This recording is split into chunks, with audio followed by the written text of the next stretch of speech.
Oi, gente, olha nós aqui novamente na Trevesidade. Vou tirar máscara, vacinada duplamente, já todas as precauções. Estou aqui com as minhas convidadas, a Márcia e a Paula. As duas trabalham no Emater. O Traivini também traz isso, conhecimento e um pouco sobre as conquistas, as pesquisas no campo junto ao vinho, né? A nossa finalidade sempre mais é o vinho. Márcia, muito obrigada por aceitar o convite. Eu sei que o tempo de vocês tá bem escasso, né? Porque agora, né, Paula? Bem puxado. Paula, me fala teu sobrenome, que eu tentei, gente, um sobrenome assim, de alemão.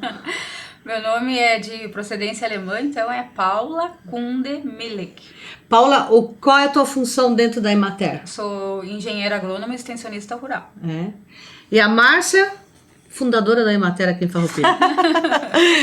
Eu sou da área social, eu sou professora, minha formação é letras, sou extensionista rural, como a Paula, que todos nós funcionários da Emater somos extensionistas rurais, independente da nossa formação, e hoje eu respondo pela chefia do escritório, hoje que já são 13 anos de chefia. Mas quantos anos a Emater aqui em Farroupilha?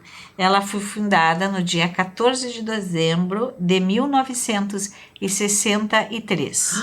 Caraca, tia!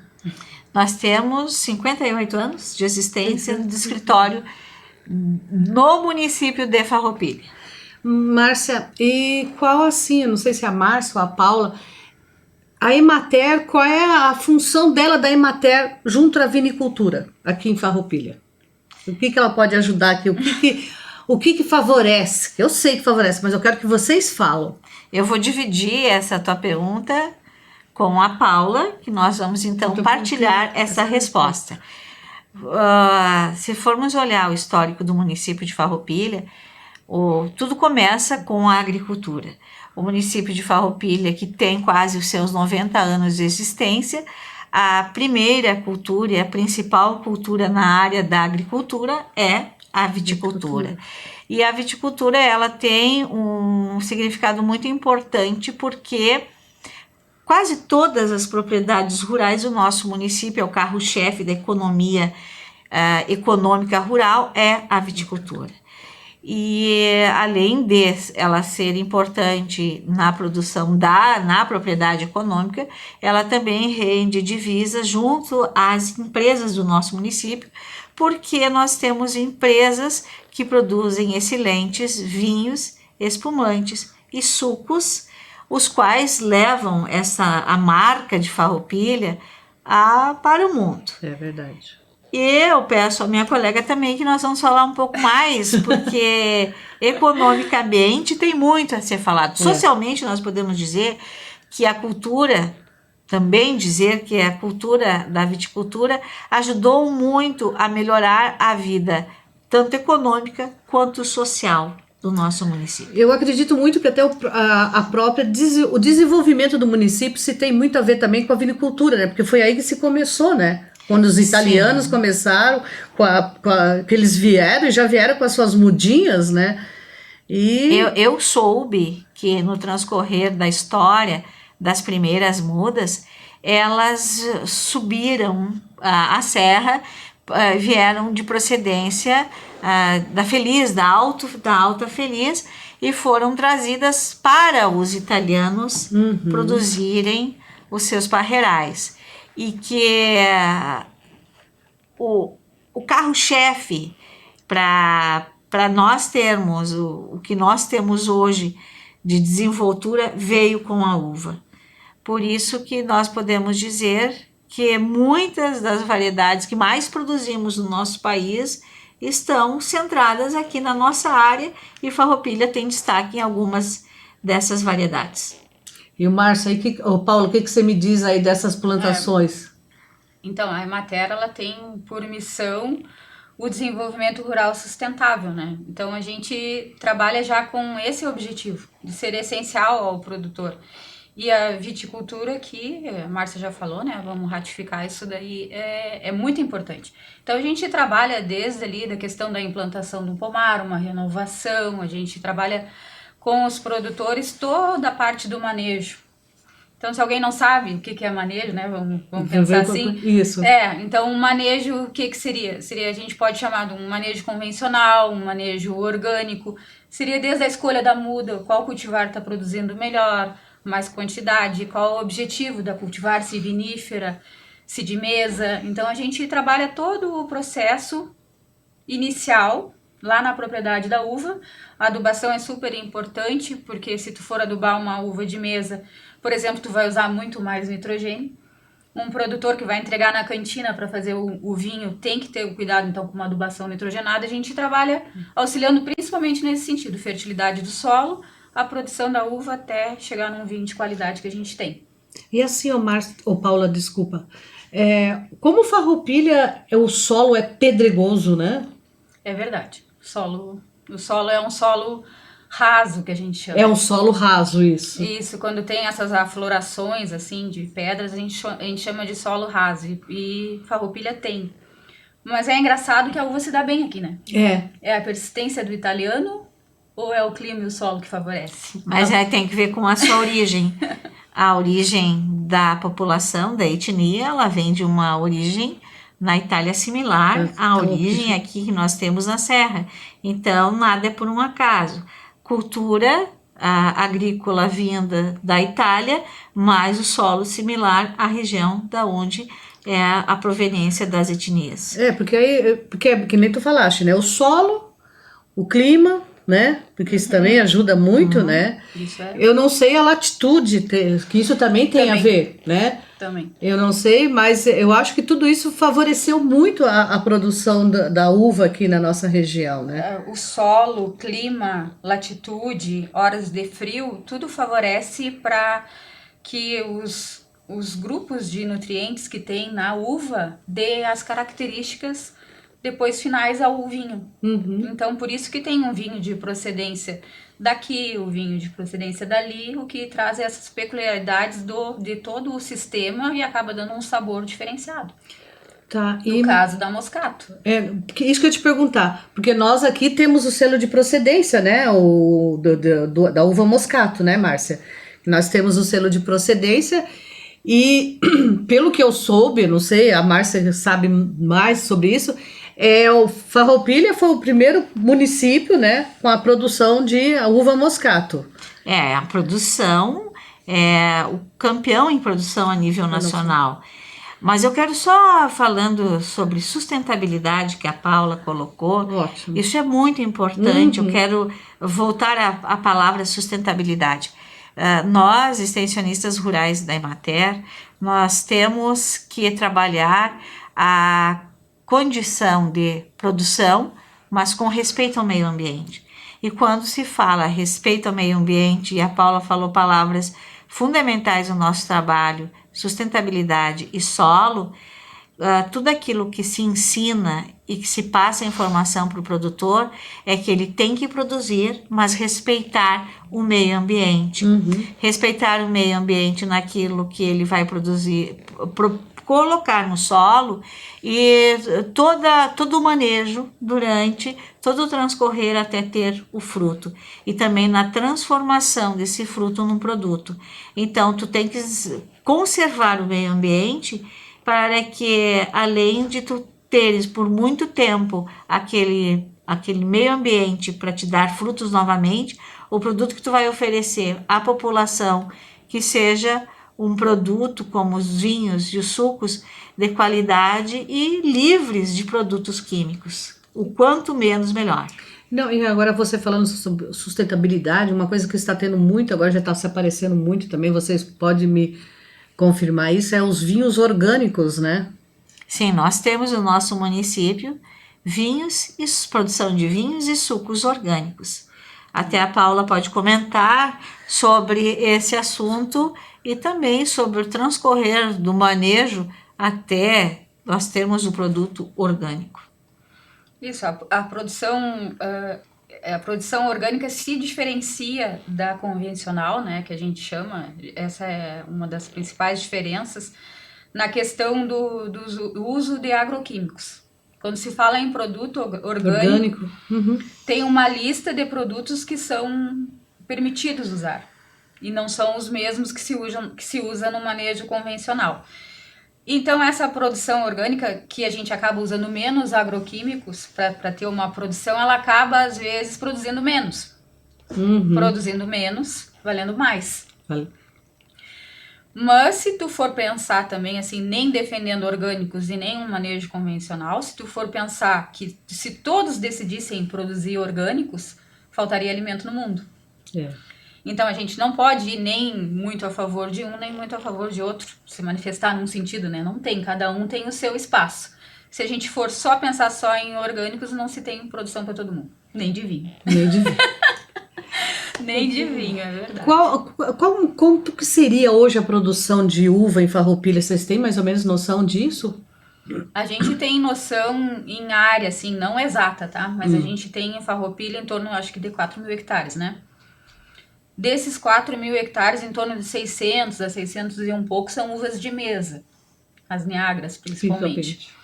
Dentro desse grupo das Niagras, a gente tem uma área bem considerável de Niagara rosa coberta. O município se diferencia nisso também. Que é uma produção que não é orgânica, mas usa bem menos agroquímicos, é uma das vantagens, né, do que aquela a céu aberto. Então, em torno de 600 hectares, mais ou menos, de uva de mesa, que tem uma produtividade média ali de 30 a 35 toneladas por hectare. E o restante de uvas viníferas, ou as americanas ou as europeias, que são destinadas à produção de uva, de suco, vinhos, frisantes e espumantes. E nós tivemos um aumento considerável de produção de uva coberta no nosso município. Verdade. E isso eleva o preço no mercado e faz com que se tenha a produção certa, porque dependendo do tipo de intempéries, a plasticultura, sendo a uva coberta, eleva também o preço e protege contra as intempéries. E alonga o ciclo da colheita. Isso permite que o produtor acabe angariando um preço melhor. Se bem que na safra passada não foi muito melhor remunerado. E alguns produtores têm repensado essa questão da plasticultura. Eu ainda, na minha opinião, sigo fomentando porque considero a questão baixar a questão dos agroquímicos e a questão do alongamento da colheita. Assim, por isso que eu sou favorável à plasticultura.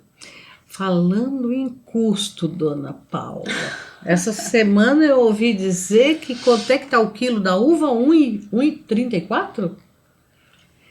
E que o custo de produção está 1,60 praticamente? Não vamos dizer devido à pandemia, que eu já estou cansada dessa questão devido à pandemia, mas por causa da pandemia, né? Vários produtos, todos, acho que a economia como um todo, a questão de custo de produção, mais que dobrou. Minimamente dobrou, mas no geral dobrou, assim, né? Só que é histórico essa questão do cálculo do custo de produção e o cálculo que acaba saindo o preço mínimo da uva.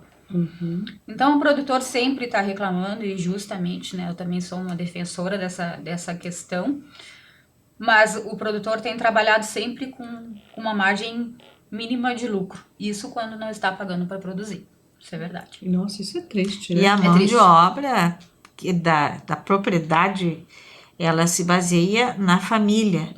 E a família, então, por isso que se mantém um ciclo de muitos e muitos anos de parreirais, e nós temos aumento de parreirais. O Escritório Municipal da Emater, na pessoa da Paula e da minha pessoa, nós fazemos parte do Conselho Municipal de Desenvolvimento Rural do município. E em conjunto com as outras entidades, muitas delas que têm relação com a produção da uva, ou armazenagem do vinho, do espumante, nós sabemos que aumentaram os números de hectares plantados e que está tendo um incremento. Só que isso também é uma análise a longo tempo, que o município, essa questão no município, tu tens um aporte financeiro grande nessa produção, mas ao mesmo tempo o retorno, qual será? Nós, como extensionistas, e principalmente na área econômica, se mantém uma conversa com a família rural que ela diversifique as produções, tanto do tipo de cultura, ou tanto no tipo de variedade de uva que é plantada nas propriedades. Porque daí tu faz um equilíbrio financeiro para que sempre haja uma entrada de recursos e assim haja uma estabilidade financeira. Porque, como tu falavas, o valor do quilo da uva, ele é muito baixo em relação aos gastos com os insumos. E a família, ela precisa produzir durante todo o ano. E isso confirma o que a Paula diz. Se tu tens produção de uva coberta, tu vai ter ciclos maiores, rendimento maior, mais vezes entrada de valores. Já quando tu plantas, tu tem uma vez uma colheita durante o ano, tu trabalhas o ano inteiro, mas tu vai escolher só uma vez, tu vai ter um rendimento. E se o preço é baixo, a família precisa manter-se o ano inteiro na propriedade. Por isso a diversidade também daquilo que tu produzes. Agora eu vi que está vindo uma lei aí também agora para baixar os impostos dos vinhos, né? Somente em rede nacional, né? Isso iria favorecer também a própria produção do vinho, não? Sim. Sim, porque a redução de impostos facilita, né? Tu estaria falando já do vinho colonial? O vinho até tecnicamente pronto já, porque se vê que hoje em dia você consegue comprar um vinho importado mais barato do que um vinho nacional. Eles reduziram a taxa de importação também. Isso acabou influenciando, né? E tem a questão do vinho colonial, que também tem uma redução, mas aí é para um grupo específico de produtores, não para todos os produtores também, né? Tem isso daí. Eu queria ressaltar, antes da gente entrar na questão do imposto, isso, ressaltar que hoje em dia o que o produtor tem que ter em vista, assim. Até pouco tempo atrás, assim, quando tu falava em questão de fertilidade do solo com um produtor, e tu fosse fazer uma interpretação de uma análise e tu falasse que não precisaria colocar nada ali, o produtor já disse, essa criatura não sabe nada. Não, como assim não vou colocar nada? E aí agora, assim, a Mater sempre trabalha a questão de solos, né? E hoje em dia, assim, voltando à questão do preço dos insumos, né? Esses dias eu atendi um produtor e fiz a interpretação e eu já louca de medo pra dizer pra ele que ele não precisava colocar muita coisa, né? Aí o que eu disse pra ele? Eu digo, olha, tu me interpretes como tu quiser e vou te dar umas opções. Mas aqui pela tua análise tu não precisa colocar nada, tu não precisa colocar calcário, nenhum macronutriente, de repente alguma coisinha de micro aqui, bora, eu falei pra ele.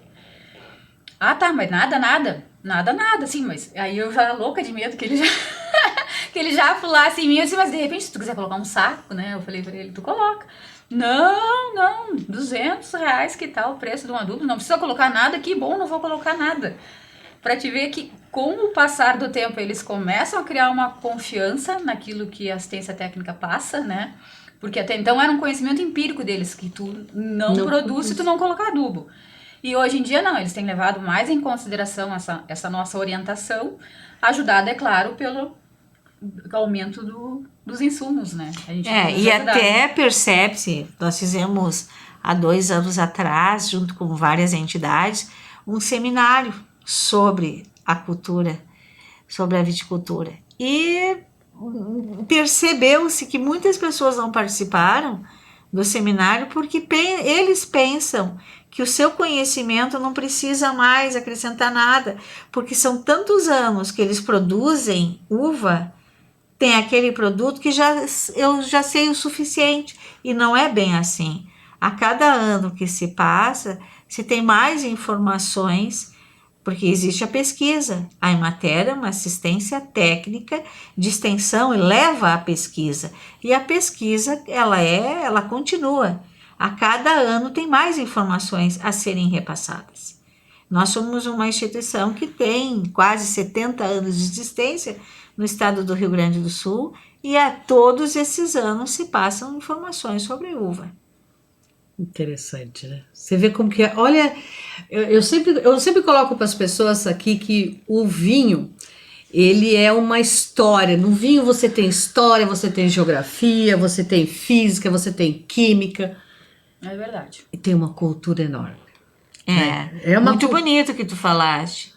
A história do vinho remonta às primeiras civilizações gregos e romanos, que têm relações com os seus deuses. Isso. Tudo aquilo que a gente que é nobre da nossa relação afetiva ela é brindada, aparece um vinho para ser degustado. A relação, o vinho é uma química, o nosso corpo é uma química. O solo que produz, que alimenta a videira, que vai produzir o vinho, que vai produzir a uva, que vai gerar o vinho, tudo isso é vida. É toda uma relação cíclica de começar, que está relacionada à geografia, ao clima, porque se não tiver um clima adequado, como a Paula falava antes, a localização, porque a gente produz tão bem aqui no estado do Rio Grande do Sul, na Serra, porque tudo tem a ver.